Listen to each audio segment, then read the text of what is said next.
So before we officially begin our meeting and call it to order, any feedback about this video that we played? What are y'all's thoughts? And that was good then, because y'all know sometimes they go way left to arrest, you know what I'm saying, to beatings, to shootings. So that was my opinion. I'm just very sorry that happened, but that could have went a whole nother way. Yeah. Any other thoughts about the video that y'all want to share? I actually had been in one where we were coming from work and police officers stopped us. This wasn't the police officer that stopped us because my coworker was loud. And why you stopping me and blah, blah, blah. He called for backup. So backup came, stuck with the car, in another car. Oh, it should have been me. He would have did this and I would have did that. So, yeah. Mm. It was- So I know how it is. But one thing we That's have to be unfortunate. accountable, and one thing I do teach the youth that I come in contact with, you only make the situation worse when you do that. And I mean, if they're pulling you over, you've been pulled over because something's wrong, okay? So, Maybe, not all the time. well, I'm just saying, when you ask, you know, Yeah. I'm not saying I'm advocating for it, but what I'm saying is, we must educate our people to comply. I've seen it, I've seen people, and then now all of a sudden, when you see officers that try to de-escalate it. For sure. And then you see people that just keep going. So what I do for my own accountability is try to teach youth especially, hey, that's not how you handle that situation. It's one thing to know your rights and be cordial in doing it, but you all, I know my rights. And then you're only making the situation worse, so. Yeah. But even officers, and for me, even officers should be able to manage that. Like, cause you're gonna get that, especially for black people, because of our historic treatment and mistreatment by the police. So they have to come in with a different whole everything, and they don't do that. That young lady was asking him to calm down. And it seemed like the more civil she was, the more escalated he got. So it's like, let's be careful about what we're telling people to do when it comes to engagement with them. Be very mindful. The best thing to do is to understand what your rights are. You know what I'm saying? But compliance with them sometimes is not always, it can always work out, you know, unfortunately. And Non-compliance, we you never know what's gonna happen. we need our police to conduct themselves better, period. Yeah. I feel like that's a double-edged sword, because at the end of the day, you know, it's hostility on both parties. But the only thing about it is they're officers of the law, and we're just regular civilians. So anything that we do to engage that situation, you may even be right. You know, it's not gonna come out right. And then, you know, like, I have the privilege to get to know some officers, you know, on a personal level, and, you know, that they can have a dangerous job. Mm-hmm. How do you know they know that you are who you say you are, you're doing what you say you're doing, and you're not in like a dangerous situation or gonna be dangerous to somebody else? They don't know. You know, so they must be on guard, you know, because this is their job. You know, like, I believe in the same circumstance, there's a lot of catastrophe, you know, resolved and hindered just because of how an officer sees something and, you know, went with his first mind. Do I believe in every situation is like that? No, I do not. But at the same time, they are officers of the law. And for me to try to engage with them in any way but compliant is against the law. Mm. That's awesome, and let me tell you why the system does sometime work. 4 young people came to my house, they were sent to my house. I ran for alderman. 2 was across the street, 2 was in my yard. And they came to do bodily harm. I could have shot them, I did not. Instead, they didn't think this old woman could move like that. The 2 girls got tagged. And they got tagged something terrible. The police was called because my neighbor saw the commotion. When the police got there, 15th District, Officer Sandiford, and I'm going to throw him out there because he's no longer there. Officer Sandiford did not appreciate the fact that I told him, listen, you need to, I called, so you should come and find out what I want. And he basically told me he'll see me when he see me. I said, then give me a sergeant. Sergeant Dari showed up. who's now in 25. He's black. And instead of him coming to the customer or the citizen, he went to his officer. And the officer told him whatever he told him. And Officer Dari comes to me on my porch and said, "What's the problem?" I told him, "The problem is that you think it's a problem. How about just asking me why I called you?" He said, "Arrest her." I got arrested 15th District, pull it up. And then they falsified an official document and charged me with theft at my house. What did I steal? I get to the station, I see a colleague I went to school with, and they said, "Do you know who that is?" And he says, "We don't care." And Officer Johnson, who's now retired, he says, "Why don't you just identify yourself?" I said, "I'm glad I'm going through this, because if this is how the Austin community is being treated, let it play out." Yeah. So at that particular point, I was fingerprinted. The sergeant came in, and when he found out who I was, he said, "Expedite her prints and get her the hell out of here." They never showed up for court, but I didn't let it stop there. This is why the system worked. I came in uniform to 35th Street. Sergeant Green lost his spot at 15th District because of Carmelita. And Sergeant Green was taken out of 15th District before Cato. And then he was forced to retire because he had a history of being the good old boy. Not on my watch. Thank you for sharing the side of compliance is what's needed. Okay, great, let's go, let's play. Not to mention when the young lady searched me, she said she got a bunch of money on her. I said, "Is it a crime to have money?" I think it was $600 worth of 20s. I was getting ready to get my car out the shop. I says, "What is that, drug money or something? $600 is a lot of money?" Just sad. So when I finally showed up, Al Weisinger, God bless him, he basically did his job. The sergeant was removed. He was just pushed to 25. The commander lost his spot. He's now retired. And Sandiford is no longer in 15. So this is why this works. This is why it works. And when we get to court, they didn't show up, so the judge threw it out. I still have it on my record. They tell me expunged. For what? I want that to be a part of this conversation. Don't believe nothing I tell you. Look it up. This is what happens. So we're here trying to do this particular work. And I got news for you, even with it being recorded. Success is not something that they really want to take place. But it's because of people like you, the stakeholders that are here tonight, that's going to realize that something is going to resonate with you. And you're going to make sure that the young people are educated, that the young men understand. Now you get a chance to see it from a perspective of a personal standpoint of a police officer. All of them not bad, and all of them not good. That's right. And it's really, to be perfectly honest, it truly is probably only a handful that are horrible, but those few can make the whole department look so bad. So, and our work is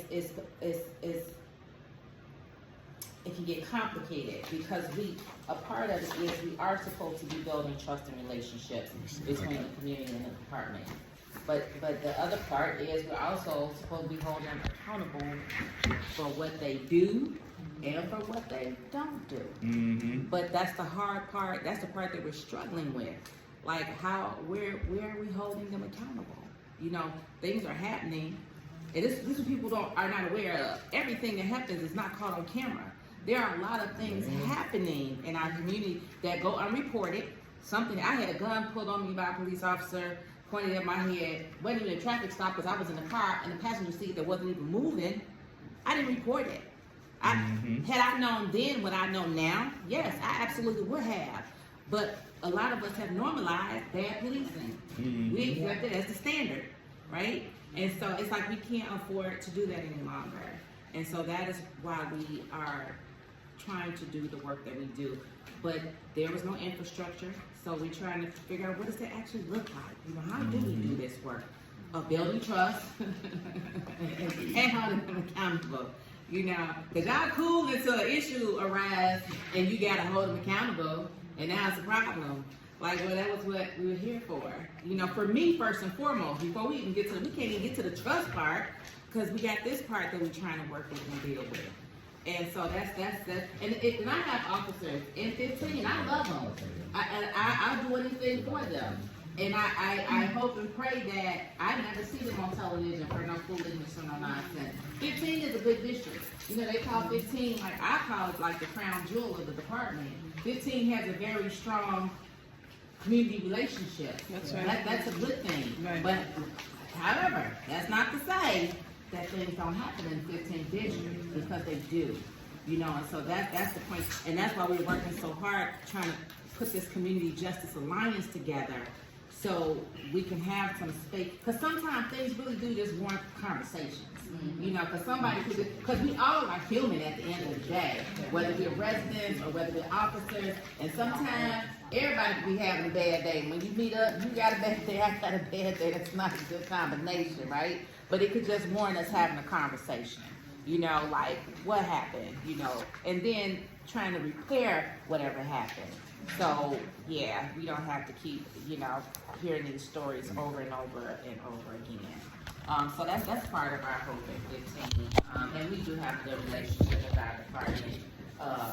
So yeah, we want to keep it that way, but we also have to keep building on the work, accountability. And it's not always about punishment. You know, everything doesn't always come down to a punishment. It comes down to reconciliation. Like when these little things happen, how can we reconcile from this, right? How can people be heard? How can we be seen? How can we feel that they're being taken seriously? And so that's a big part of it as well. Yeah. I want to officially pass Yeah. the torch. Yeah, let me start. Okay. I want to, my last start. Pass the torch. Oh, okay. That's the truth. Yeah. No, we gotta vote. Because we, still haven't, so we gotta vote. Oh, so that's still, so that means I'm still the chair. Yeah. Okay. I thought you said you was gonna pass. No, I said I was going to officially pass the torch, but no worries. Yeah, can we still got do it. After the vote. After the vote, yeah, yep, and then we'll do it. Pass. Yeah, facts, okay, cool. Fair enough. Well, good evening, everybody. That being stated, we're going to now officially start our particular meeting. Thank you very much for engaging in the prelude. I'm glad to have you here. Officially, the time is 6:20. A meeting will be called to order at this particular time, and we normally start with anyone opposed. We're in a church, so anyone opposed to prayer. Okay, shall we pray? Father God, thank you for the opportunity you allowed us to come on this particular evening. Thank you for allowing your people to come and hear their voices and to be heard. Lord God, everyone deserves to be heard. Thank you for Pastor Epstein and the Hope Church for allowing us to come and use this particular space. Lord, understanding that we are here because we're standing on someone's shoulders, allow us to be the seed planted so that many generations to come will reap the harvest of what's necessary. Lord God, bless those that are serving, touch the people that need to be served, and allow us to stand in the gap until your will is done. And all of the people of God say amen. Amen. All right. Amen. So, that being said, everyone has an agenda. We're going to start with a roll call. Carmelita Rose, the chair, present. Everyone, Najee Kula, nominator, present. Dr. DeAndre Rudis, community engagement, present. Outstanding. We have a quorum. We have 3 of 3, and we can proceed at this particular time. Go for it. Agenda? Not the agenda. That's just a notice. This is for this one last week. This one last time. Yeah, agenda. Okay, well, no worries. What we normally do is start with a open discussion. We just had a elongated time. Is there anything that anyone did not have an opportunity to say before we go further? No public comments, no concerns, any particular? Oh, you know what? I'm sorry. So we did not have an minutes, but no agenda. Our agenda. Or this the agenda. This is, man, I forgot they changed it. I'm so sorry. Jesus Christ. It's okay. It's okay. My bad. It's okay. All right, that's on me. I forgot they changed it then. All right. It's not a problem. Jesus. Again, does anyone have anything My bad. that you actually want to have addressed?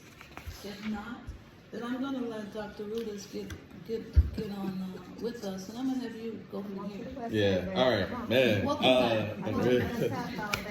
On the rip, right? Oh man. All right. So we have to approve our meeting minutes from our last two meetings. Actually from our last regular meeting and then our quarterly meeting. Last month we did not have a meeting because We were locked down. Just call it like it is. Church. okay. We met on the streets. Y'all a lot better. Community-based Yeah. work. That's cool. It happens. That's okay. All right. So in our last meeting for March 12th, we had our call to order at 5:56. Our agenda was approved unanimously. We read our minutes from February 5th. Some of the issues that were raised, we talked about gang documentation and police encounters. So some community members raised some concerns over gang affiliation and how it is cataloged by CPD, which emphasizes the risk of mistaken association, especially for folks that are youth. We also talked about violence interrupters and their lack of presence along Madison Corridor, particularly between that strip of Laramie to Cicero. We talked about ongoing concern, again, lack of visibility of those violence interrupters. And then within that, we start to focus in on some of the anti-violence organizations that, should be in that area, which are Together Chicago, BUILD, Institute of Nonviolence, and even Black Men United. A person that was there that was representative of one of these organizations talked about the geographic boundaries and how some of them have certain boundaries that they can work in. And they talked about folks being laid off and then being replaced by people from the outside of community. The lack of investment in certain areas and the insufficient on-the-ground outreach in some of the areas. The community members present urged for collaboration and then to hold those organizations accountable. And then they also talked about the possibility of partnerships to bridge service gaps and asked why doesn't that already exist between these violence interruption organizations. Then from there, we moved to public discussion on trends and concerns. These are the point where community member can talk about some of the issues that they're seeing. So the thing that came up was police and youth relationships, and then that there is aggression that seems to be present in schools, and that's a concern. We talked about ongoing shootings, again, in those gap areas that I mentioned earlier. We also talked about pedestrian safety being a big issue, and how environmental health are also secondary concerns, but still need to be noted. And then we talked about partnerships with local organizations, BUILD, By the Hand Club, Westside Health Authority, and how they are key to youth and family support. And again, those were the things that community brought up as concerns and trends for them that they see need to be further supported. And then we had our report out from us as district counselors. Arewa mentioned co-governors trainings that were coming up with Marcia Thompson, Esquire. That was what we did at BUILD to talk about a Community Justice Alliance, which we'll bring up during this meeting here. That was a strategic planning meeting that was April 20th. We did that from 10 to noon at BUILD. And our goal was to continue to fully work out this Justice Alliance concept that we're building out, again, which we'll talk about. She also talked about the commissioner nominations, and at the time the process was ongoing, and these folks have yet to be actually installed, but there were 4 youth and 2 adults that have gone to the mayor for selection for the upcoming cycle, and that's a 30-day review. She can update you all when we get to today's report outs. And then the Restorative Justice Youth Conference, which was March 28th at BUILD. I've talked about, which I will bring up again, I do a monthly newsletter for us following our meetings. Also, all of our meetings are recorded and go on YouTube, so you can check out any meeting that you've missed in the past. We talked about 311 is a signature training that we've been offering over the time as district counselors. The one that we did this past 311 was suicide training, QPR suicide training. We do Know Your Rights events. So as I mentioned, and I did not mention that, but I was going to mention that when I talk about mine today. So our Know Your Rights event, the last one we did was April 23rd. No, we did it April 30th. And that was in partnership with the Westside Heroin Opioid Task Force. So we was teaching the community all about overdose prevention, especially as we're about to move into the summer months, and there's always an uptick in overdoses. And then we talked about doing some outreach to BIA because we've had a community member reach out to us with an issue. I'll talk a little bit about what has happened there. Carmelita spoke about, historical trauma, civic motivation, how we have to shift from social acceptance of the criminal justice immigration platforms and to think of the importance of this work that we're doing as legacy work. And she really wanted to impart on the attendees to think critically about their roles as change agents and not just as spectators. There was no updates from the commission, and the police, our commander was there, and he talked about his policing philosophy as in community collaboration. Of course, Commander Morse is no longer with us, and we have someone that'll be coming in. But as he was discussing that, he talked about having an emphasis on collaborative problem solving rather than like a tug of war between departments, the district council, and then community members. He also acknowledged the successes and scrutiny that comes along with policing, and acknowledge that there needs to be a commitment to equitable service for the city in general. Yes. Oh, so he talked about some crime trends, and he gave us a 28-day snapshot. And this was as of March 2026. So we had homicides down 50%, shooting incidents down 37%, robberies down 36%, gun arrests up 36%. Vehicle hijackings down 100%, motor vehicle thefts down 11%, and sexual assaults down 44%. And the year to date, again, as of March 2026, was homicides being down 16%, shooting victims down 15%, robberies down 43%, sexual assaults down 31%, gun arrests up 7%, and vehicle hijacking down 83%. He noted that most of the shootings are personal disputes / robbery and not always gang retaliation. And then he talked about efforts that the police have to rein in large crowds, like these teen takeover situations. And then the integrated follow-up mobilizations with nonprofits and churches and things like that we do via the Art Now response. And then he talked about enhanced accountability. So the CPD is rolling out a new form of accountability inside the department, in which the sergeants will have a smaller rank and file underneath them so that they can have more focus on them. I forgot exactly the name that they referred to it as. It was in our last one. Span of control. That is called span of control. And then there's also a greater emphasis. There's also greater emphasis on officer wellness as well. And then lastly, he said, if you are interested in any of these stats, go to chicagopolice.org and you can see the official CPD stats. And then lastly, we had a presentation from Benny Lee. Obviously, many of you may know who he is, but he leads NAFI, National Alliance for Formerly Incarcerated.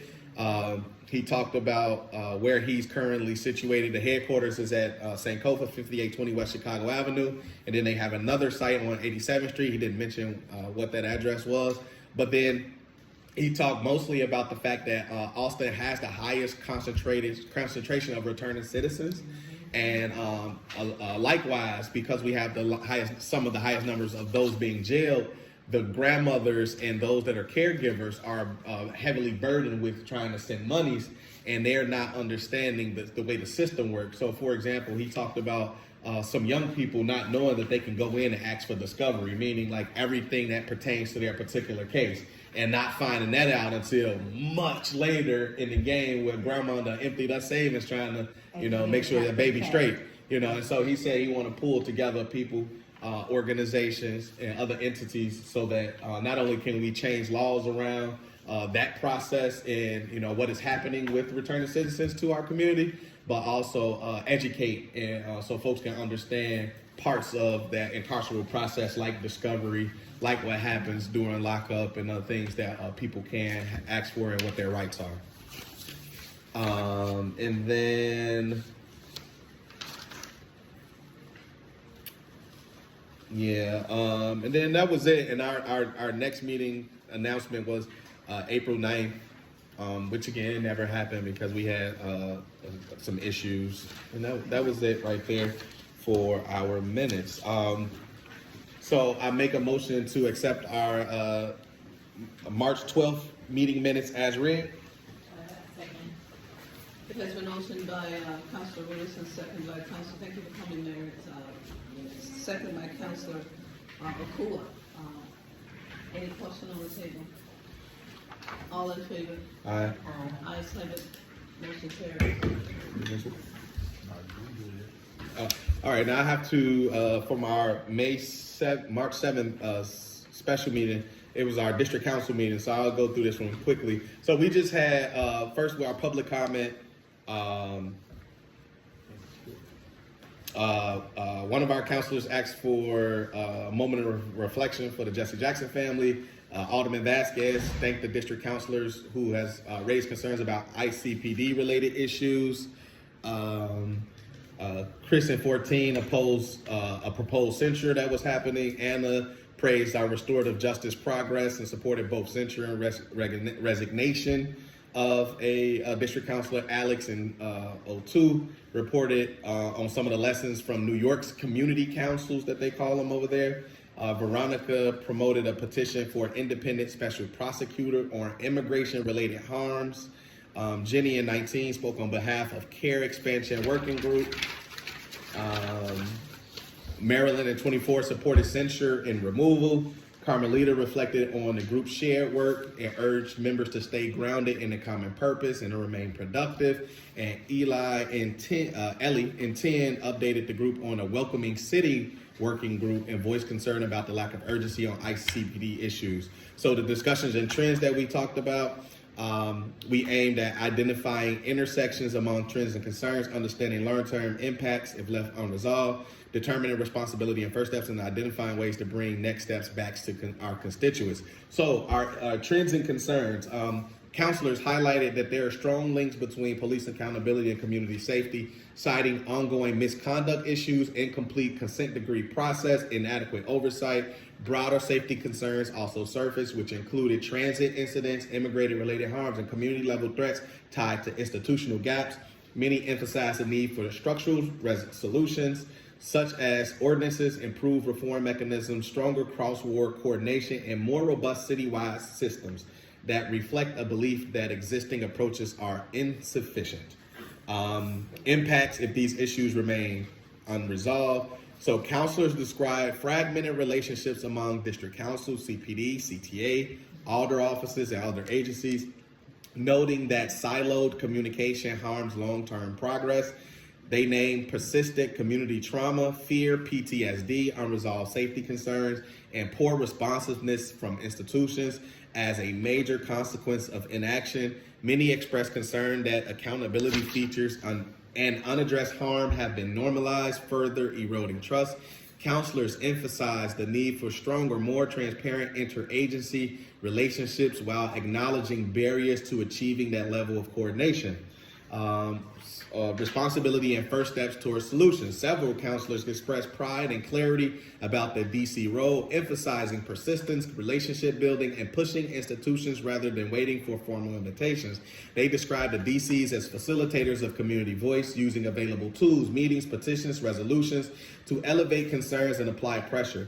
Many emphasized collaboration across working groups and agencies, grounding efforts in both community safety and accountability, and supporting fact-based dialogue. There was broad recognition that systemic change is slow, requiring patience and consistent long-term engagement.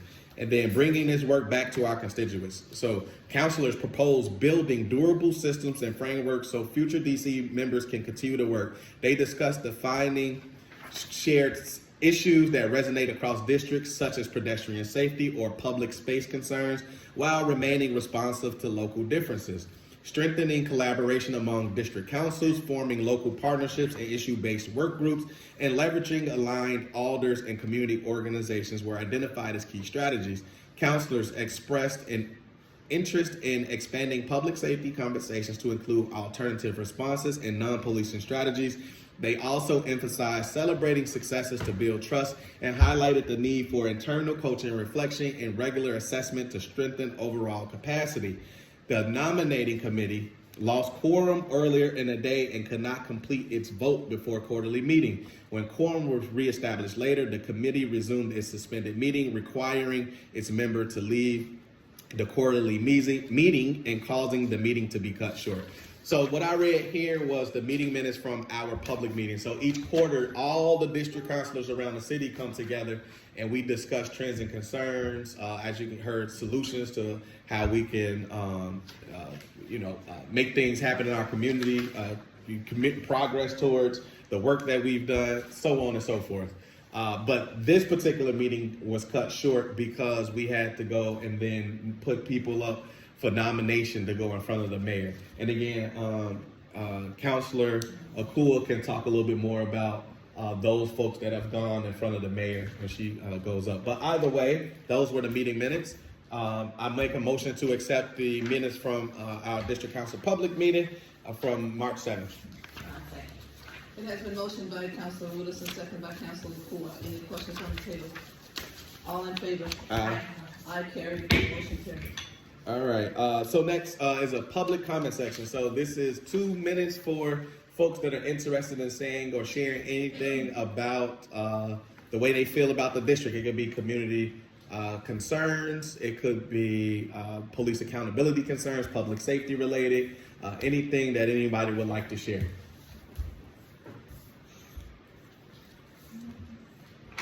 And normally, the commander is with us, and, so our commander transitioning, was retired.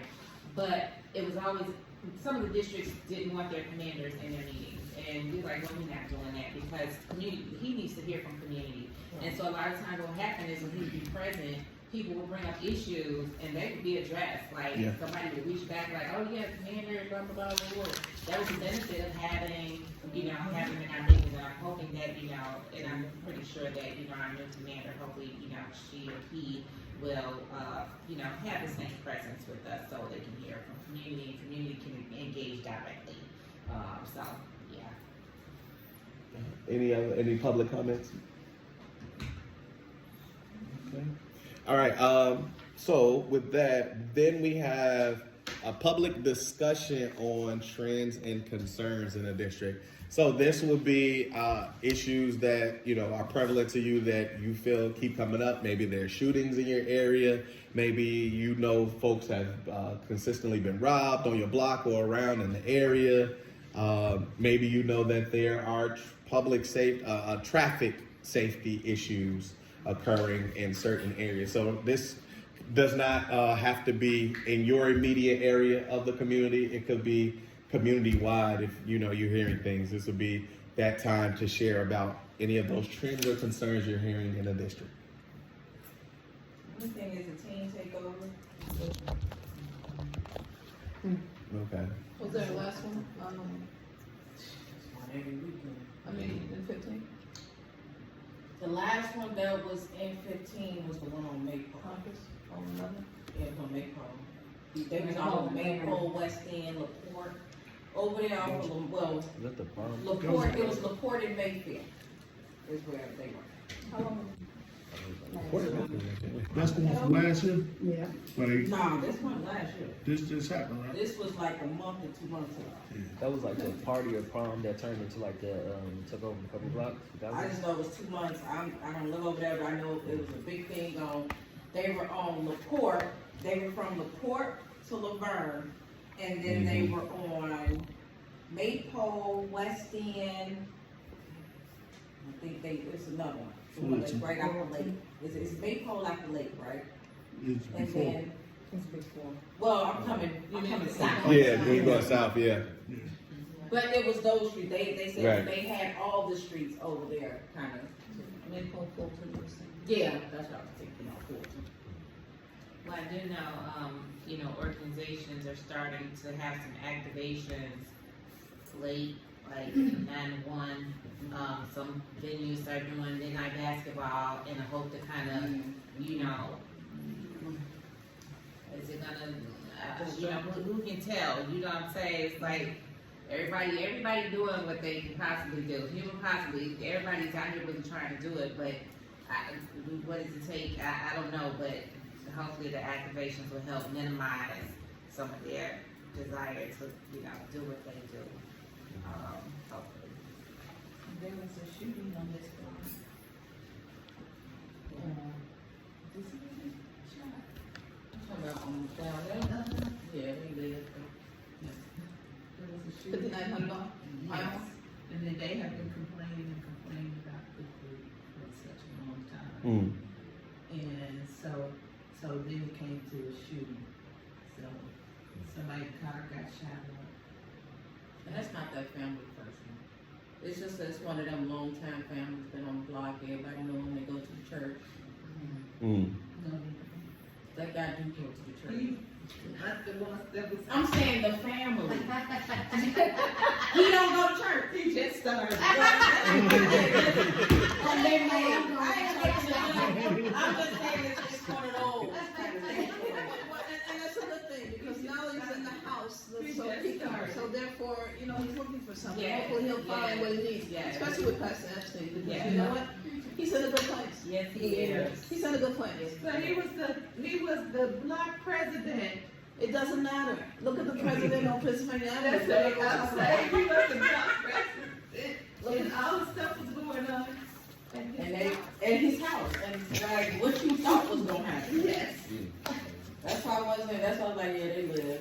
Not that I wanted them to perish or anything. But it was some cousins, it's family stuff shooting at each other. Domestic. Oh, domestic, yeah. That's always one of the hardest calls, yeah, for sure, the domestics, for sure.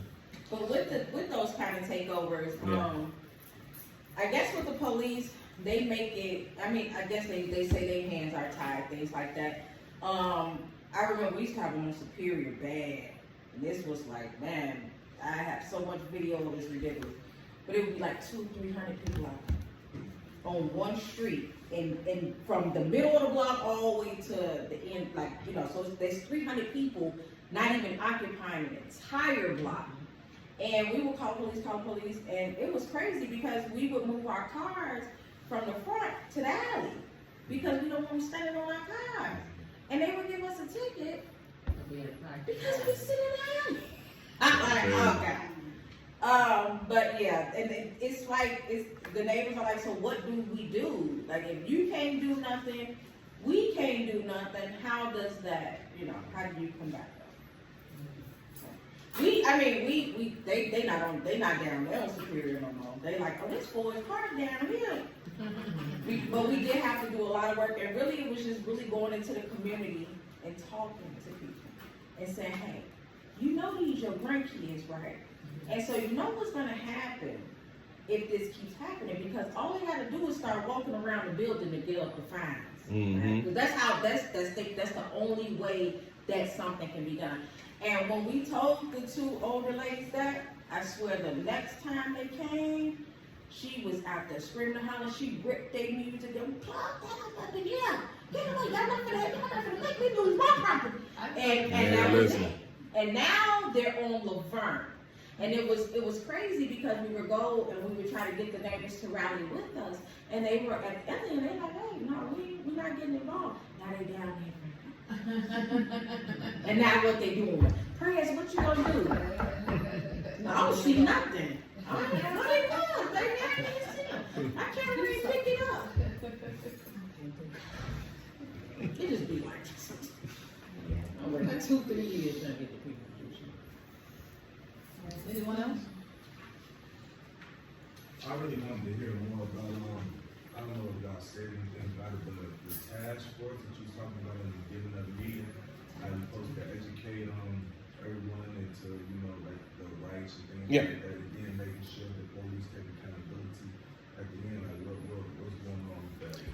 Yeah.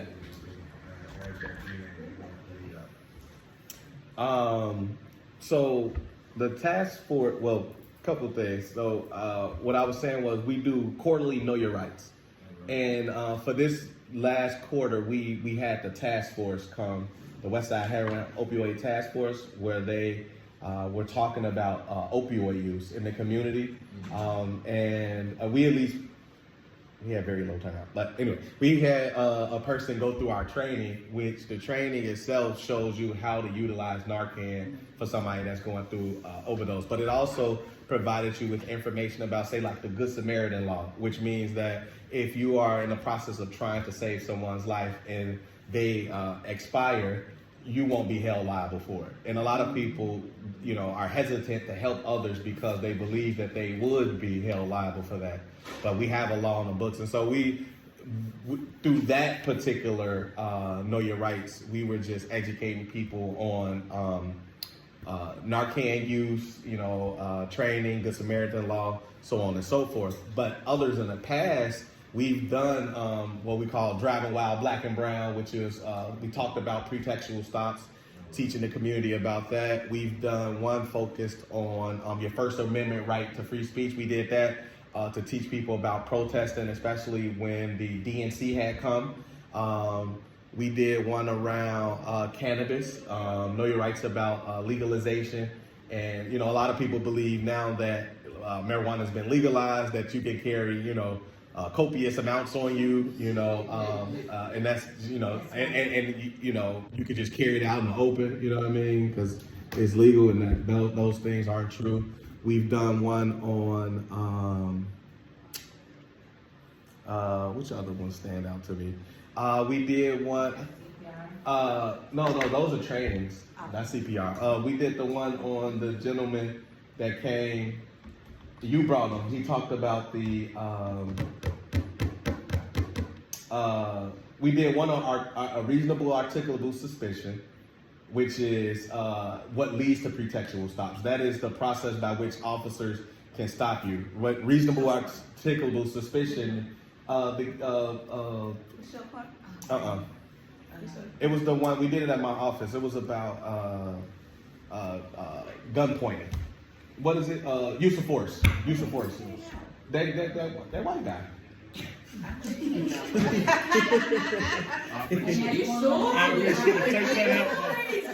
I'll take that out the But the white guy, what's going on? Yeah, this guy at my office. When we talked about gun pointing and how that was not considered use of force. Civil rights attorney, Yes. Raleigh Hill. Yeah. Yes.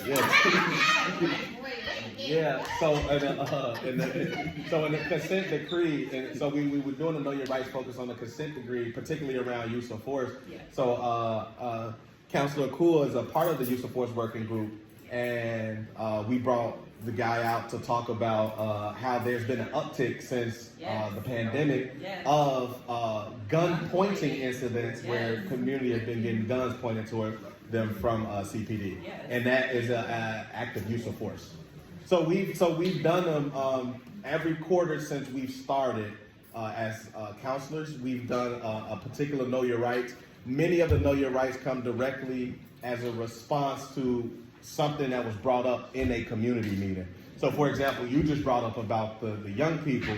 We could do a Know Your Rights that focuses on young people's rights while they're driving or walking. And that was one of the reasons why we did reasonable articulable suspicion, because the community didn't understand why, if they were walking, they could get detained. And so we brought somebody in to break down what that statute is, with, again, reasonable articulable suspicion, what that means in plain language, and why a person can be detained while just walking. I heard a lot of good seminars that you did. I mean, some of those is like right on point. Yeah. These are the things that people need to know. Yeah. I want to ask now, who are the person that comes in to talk about it? Are these like trained lawyers? Are these Always. people, like ex-police or something Yep. like that? And that's cool. Always bring subject matter experts. So reasonable articulable suspicion was done by former commander. His name's Mark Buslick. I worked with him with NYU's policing project. The cannabis was done with Cannabis Equity Illinois, Chicago. Use of force was done by attorney. Civil rights attorney, Wally Height, who was one of the consent decree coalition attorneys. Decertification was within a civil rights attorney with the NAACP. So yeah, we always try to bring in, credible people to do the engagements.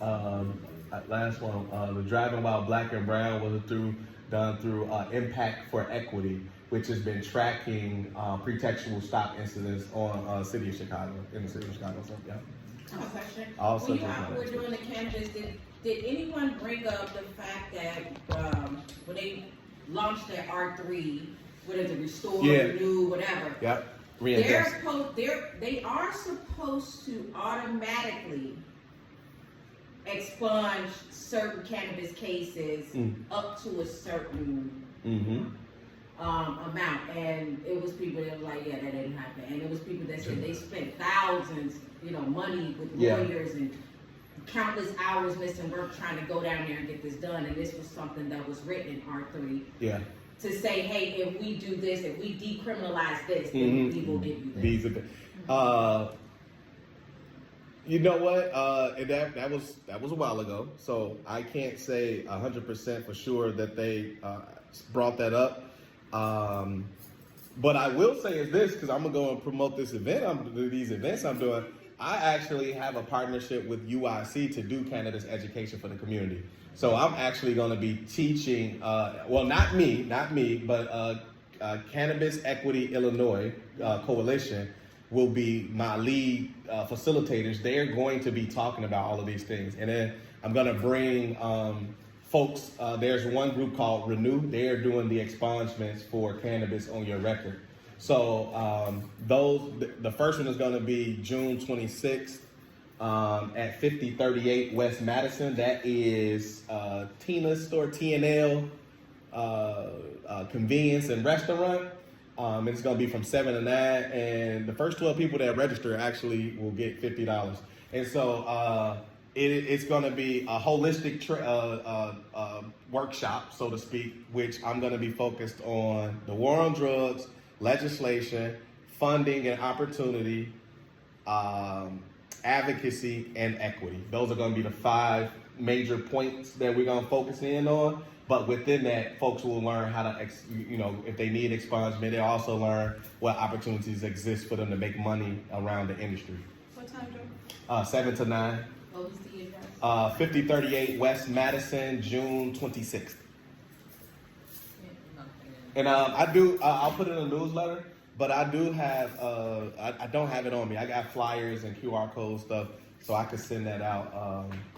That's why we collect you all's information, so we can send that out. Yeah. Any other things with the public comments? And then we can, because now we're going to move to report out if nothing else. Do you all work with the schools? Ooh, we tried. I ain't gonna lie to you, it's difficult. Trying to get in CPS has been really difficult.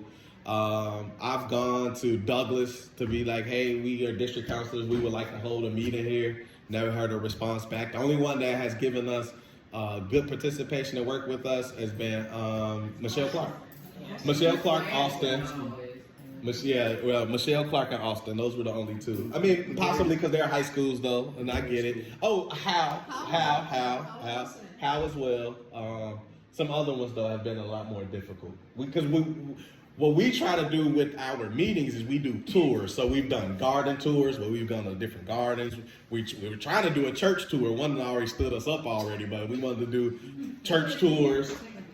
Yeah, he faked us bogus. He did us bogus. Yeah, man, we did real. He did us real dirty. That was the second time. That was the second time. Second week in a row. Yeah, man, in a row. Anyway, so we were trying to do church. We did garden church. We were trying to do school. And again, it was difficult to try to line the schools up. What else we've done? Oh, and we just did outside too. We've just been outside in the summertime. We be outside with it. So we do different tours, so to speak, especially when it's depending on the weather. So yeah. We may be the only district that does that. That moves it around, yeah. I Like see. stay in the library or, Yeah. but we figure this way, even though everybody's attendance is pretty, I'm gonna say crappy for lack of a better word, but attendance is hard, right? Every all the districts, unless there's something happening, unless something going on, and then you know, your opinion will come out. But we wanted to tour, giving opportunity for more community members to get to know who we are and what we're doing. But we don't have, you know, like, we turners, it's not, once we hit the area, they come, it's like, we have very few, you know, people returning, but yeah. Don't blame us, Yeah. blame the Yeah, city for sure. rolling us out very. Yeah, we got a terrible rollout. That's for And sure. not only that, but this is at the mercy of the state, Yeah. opening their doors. We have no stipend to pay people. Lights cost money, Yeah, in the listen, wintertime, sure. gas counts, in the summertime, air count. You know, and the enticement is to make it amicable. And, you know, this stuff that you are serving Yeah. comes out of the council's pocket. So, Yeah, 'cause we can't buy food with our Yeah. budget. Budget, yeah.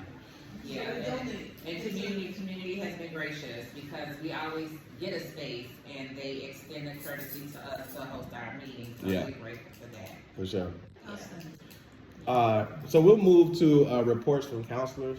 I'll start. All right. Couple things that I do again. I record all our meetings. They can be found on YouTube. I do a monthly newsletter. I would have a newsletter here today, but again, we didn't have a meeting last month, and I don't have the meeting priors newsletters with me. But again, we can send those out as well. And then we have a catalog of all of those too, so we can always send those out if you're ever interested in those. Another thing that I do is I put together the Know Your Rights. So if there's any interest that you might have in learning something further, let me know. And I'll for our next quarter, I think the last one was in April. So we'll probably do July for the fall. And I don't have what I would like to do yet. We are working. In fact, no, take that back. We are working on traffic safety, pedestrian safety. So we are trying to work with a group to do a Know Your Rights focus on traffic safety. Please do something about them scooters. Scooters?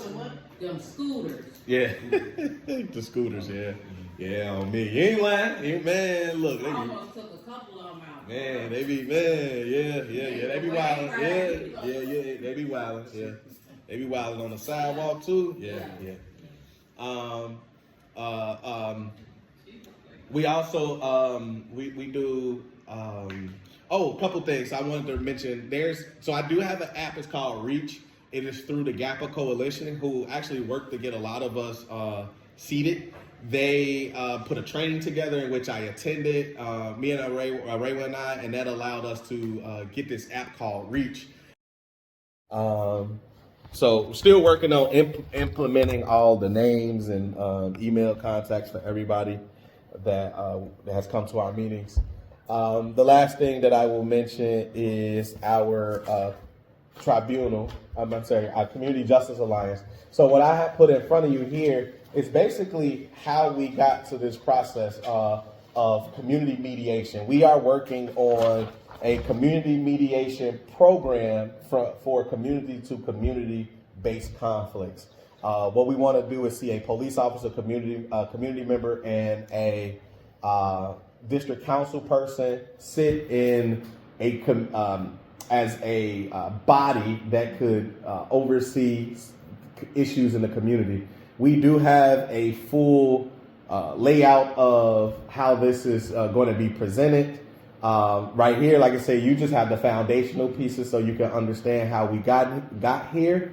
Our plan is to roll out this Justice Alliance sometime in September. So we're actually actively working with our project manager from CCPSA to help us put all of this together. Right now, we are working on like our intake forms, the intake process, the trainings, which are going to be roughly about 80 to 110 hours. The low end 80 means that you can successfully do some mediation. 110 means that you can master mediation. But it will be truth, healing, racial trauma, transformation, truth, healing, racial transformation training, mediation training, and restorative justice training that'll be involved in that. And we're going to see a variety of issues from, again, neighborly disputes, pets, parking, noise, cleanliness, etc. Again, a target to roll it out in September. And ultimately, we would like for this to reach to the police. Right now, COPA is developing their own mediation process. And so we're going to focus on community at the moment. But ultimately, the goal is to make sure that if something happens in our community between the 15th district and a community member, and it's low level enough that it does not have to go to COPA, that it does not have to be seen by a judge or somebody like that, that we can handle it. And ultimately, the holders of the outcome will be the district council, and we'll be tracking everything to see how that process is going. So that's something that we are working on. And with that, I think that is all of the updates I have for you. I have a quick question. Yep. When is is the bills restorative, thing next week? Yeah, Friday. Okay, Friday, That's okay, my thank you, Donna. Yeah.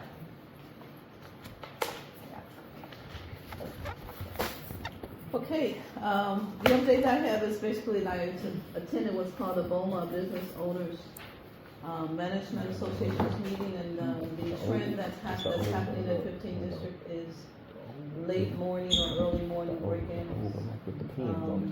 And they're doing more damage than they're actually taking possession. Because once they get inside, it's a crime of opportunity. I guess it's just trying to snatch and grab something to hop, get high, whatever. But the owners have come together. 15th District, one of the last meetings that I attended with Commander Morris is talking about what they were going to do to collab together and figure out how to stop it. Business owners are concerned that they don't want to put a bunch of bars over plate glass windows. You go down 26th Street and you see it's a viable community, whereas people are respecting the flowers and things of that nature and the nice glass, and we shouldn't have to live behind bars like that. So they're trying to think of some ways to keep it, their businesses attractive. The community pop-up, we had a couple. That's why I was asking you, where was your last one? Because it was Laverne and Ferdinand, I believe, last week was. Yes, those are very, very, very well needed and well attended. So if you've never been to one, you should opt into Art Now, so that you can get the information on your phone. So that they could tell you when various things are happening. The beat meetings are actually picking up in attendance. 1522 and 1532, you have, but it's the same seniors. And I believe I won't say the problem, but the challenge is they're homeowners. Most young people are renters. So without an investment, it's very low appreciation. So now if we can find a way to get them engaged, it would probably be a different type of community for us. Yeah. Speaking of Commander Morris, I want to thank him for all of his particular service. He's a young man, 55. He at the time had your age, and it's always great to retire. And I still have a pretty good portion of my health and strength to do some traveling and things of that nature. So you know what? Enjoy life, people. Let's try to make it better, but by the same token, we appreciate his particular service. And I'm very pleased to hear that your dialogue regarding a different perspective, because most people can look at you and be intimidated because you are a serious looking black man. And I'm sure you have a beautiful smile, but you don't shake, but you don't use it all. See, it's coming up now. He ain't that serious.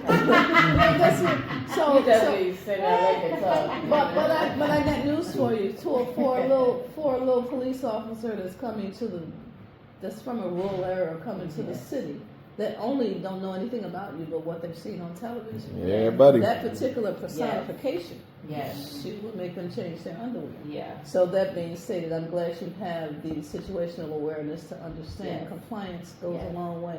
Yeah. It's like having your hand in the lion's jaw. If you pull it out, you're gonna lose your tendons, your bones, your skin, and everything. But if you take your free hand, nice little kitty. Let him loosen up his grip, and then take both of them and kill it so-and-so. So that's the strategic part of that personification. So I'm proud to hear you say that, my brother, and I pray that you share that with a lot of other young men. And that being stated, I want to not end young Ganoda over 60. You got to use these things. I want to thank Brother Isaiah Brooks, which is something that I don't do often, but you have spoiled me as later on in this particular agenda, there will be a passing of the torch. But as the chair, he has picked up a lot of things and got me spoiled to the things I used to do. Oh, well, they need to give him a raise.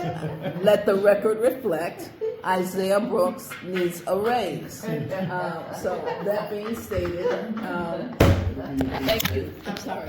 Thank you for your support of 15, because we could not be without you being present. And this is why the dynamic of 1-5 is so jealous, stricken throughout the city. You know, you have a lot of people, including the mayor, talking about the groundbreaking work of 15. So I'm done. Thank you. Okay, thank you. So my announcements. So in regards to, so as a nominator, one of the roles that we had is to interview the candidates. We had 3 seats open because someone stepped down from a seat, and then we had our 2 youth seats. They were they were aging out, and so we went through the interviews. I can't remember. I think we had like 70 applicants, but we had to get it down to 6 names to send to the mayor. So that was Angelique Guzman, who was a youth from the North Side. Hamaz Jelani, Southside Youth, Darian Johnson, Southside Youth, Rebecca Levine, Northside resident, Javier Vasquez, Northside Youth. And it was so many youth because we had the 2 youth seats open. And then it was Anjanette Young from the Southside. And the 2 that the mayor chose as Angelique Guzman and Anjanette Young. And the other seat, I think, does not have to be filled until September or October. So I don't know if we go back to this list or if we have to pull a new list, and that would be a north side seat. So yeah, but those are the 2 that would be moving on to take those seats on the commission. And then the next thing, to pedestrian safety. I'm going to work with my 2 chairs here, because Langston Harris is also the community chair for our public safety task force, is also coming together. And so he and DeAndre are co-chair our public safety task force. And one of the things that we are going to talk about is public safety. Not only riding the scooters, but just, people being safe in crosswalks, because I don't know if you all notice how many people just blowing through stop signs, blowing through red lights, driving in the bike lanes. Like, these are all hazards, and not respecting our school zones, and things like this. So we're gonna have community conversation around pedestrian safety, and then what do we take to our elders? If you cross the street, cross Austin into Oak Park, their crosswalks are very visible. Not only are they painted well and visible, they have those flashing lights, so you'll know that someone is in the crosswalk. They have signage, they have all these things, and we need to think about, as a community, are these things that we want? And I think at some point we might even want to think about creating a pedestrian safety toolkit. Like, how do we talk to young people about, you have to obey the rules of the road on your scooter, okay? If somebody didn't tell you that, you need to know that you're supposed to obey the rules. You're supposed to stop at a stop sign, you're supposed to respect the lights, and you're supposed to stay in your lane, you got your light, so we might need to create a public safety, a pedestrian safety toolkit. So hopefully we can get that meeting scheduled by late June, early July. Teach them how to ride the school, please. Some of them don't. No, I mean, they ride into traffic. And if you're on those scooters, you're supposed to be riding with traffic. With traffic, right. Not coming towards, And then you have like 2 or 3 people on the scooter. There are. Just having fun. I don't know. But, okay, and so the next thing I have really is just announcements. And so this is one of the events I was talking about. So, last year, the NAACP had, People's Plan with the Mayor's Office of Community Safety. Well, now, Black Men United have it. And so now they are doing activations, and this is one called Rock the Block Glow Up. It's gonna be tomorrow night, from 9 p.m. to 12 a.m. I can't, y'all, I print this stuff out at work and I can't make copies on my work printers for everybody, so I'm gonna pass this around and y'all can take pictures of it, yes, thank you. And so, this is gonna be tomorrow. Oh, okay, yeah, from 9 p.m. to 12 a.m. You know, hopefully young people will come out. But y'all know the sad part about it, young people don't want to orchestrate it. Yeah. They want to turn up into what they want. They say when They're like, they it's too safe. when You they know, they see can't when smoke they and see City drink Chicago on the and flyers, they don't want to they go do to up, it. yeah. Interesting. And then the other thing is on Saturday, my co-worker, Ms. Dolly, is having a job and resource fair in her gardens called Jumpstart the Future. It's May 23rd from 11 a.m. to 2 p.m. in the 600 block of Laurel. I think she said it's going to be over 25 companies there. Some of them will be doing, they're not listed here, but she said it's going to be 25 companies, and some of the companies will be hiring on the spot. Nice. Nice. The next thing is on next Tuesday, May 26th, WTTW will be having a panel discussion on policing and public trust. A news town hall at Thalia Hall, 1807 South Alford Street. It says join WTTW News for an interactive community conversation on policing, public safety, and building trust in Chicago. Chicago Tonight anchor Brandis Friedman will moderate a panel that includes Leonardo Quintero, Chair of the 12th District Council, Leo Ortega, Pilsen Neighbors Community Council, Adam Davidson, Assistant Professor of Law at the University of Chicago, and Bradley Johnson, CEO of BILL. The panel will discuss efforts to strengthen police-community relations and address crime across the city. Audience members from neighborhoods throughout the city of Chicago will also be given the opportunity to participate in the conversation. And you have to register for the Illinois discussion in the agenda. This month's meeting, we'll hear from the mayor's office and community organizations about plans and strategies to help keep our neighborhoods safe this summer. Presenters will discuss key public safety concerns impacting children and youth, share programs, resources, and prevention strategies designed to support safe communities. Restorative Justice Conference, I can't say this word, Palinki? Well, anyways, Power and Solidarity, the Fierce Urgency of Now. This is at Bill. It'll be held on Friday, May 29th from 9 a.m. to 4 p.m. at the Bill campus, 5100 West Harrison Street. And I believe you also have to register for that. And the last announcement I have is Ride for Peace Community Biking Event on Saturday, May 30th from 8 a.m. to noon. They're going to get started at Mayfield in Iowa. There's fun, community held together. Everyone is welcome. Bring your family and join the fun. And for more information, you can reach out to hostcdcoutreach.org. It's BYOB, guys. Bring your own mic. Bring your own bike. Oh, and I heard today gonna try to somebody. They Man, was, listen. they was trying, but. I thought they have was- issues, but. Look, you It's say BYOB, y'all Hey, ain't look.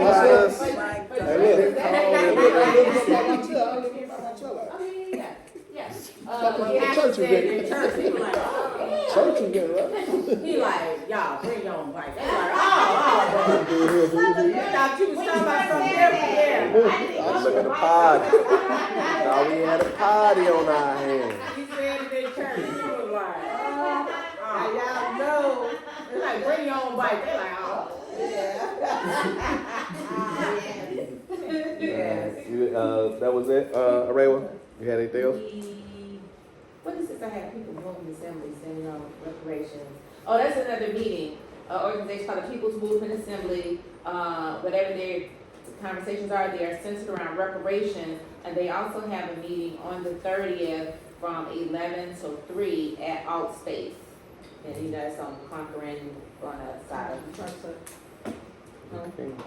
Parkside, yeah. So yeah, now that's all my announcements. All right. All right. So we don't have any updates from the commission. We don't have any police officers present. We don't You- know you have why statistics the at all? commander is Yeah. yet, I guess, I don't know, but somebody Yeah. knows something, but we don't know yet. Yeah. We had our discussion pre-start of the meeting. No presentations. We wanted the mayor's office of reentry, the director there, Joseph Mapp, to attend the meeting, but we had to move the meeting. So we were set for last week, but we moved it this week so we could join the Ferdinand outreach efforts. And so we weren't able to secure him for this week. But our goal is to have him in a future meeting so we could talk about the work that the Office of Reentry is doing for the community. And what else I want to say? I had one more person. I'll bring that up last. Okay, and so the last thing that we have to do is actually vote on the passing of the torch now. So you want to set the vote up, or should I? I'm sorry, what's this vote for? This vote is, for 4 years, is the tenure for this particular position. I've served as 3, and I'm going to pass the torch from chairperson to the nominator. We're just going to switch spaces. Okay. So that being stated, I'm gonna get under the line of fire for the last 9 and 10 months. Man. So that being stated, Thank you. I'm kind of corny. So that being stated, as the chairperson, I have served with great pride. I now ask that we vote upon this being official. So I would like to make my first and only motion that Carmelita Earls no longer be chairperson, but Arewa Akua take that particular position for the tenure, the remaining tenure of our council. All right, I second motion. Okay, it has been motioned by outgoing chair, second by our community engager, and any questions on the table? All in favor? Aye. Then our new chairperson will hit the gavel for the first time, and I have been relieved. And so All right. have I. We have both been relieved. All right. And the last thing is our next announcement for our next scheduled meeting. No, here's the interesting thing about this. So we have been oh shit. All right. This ties in with what I meant to. Okay.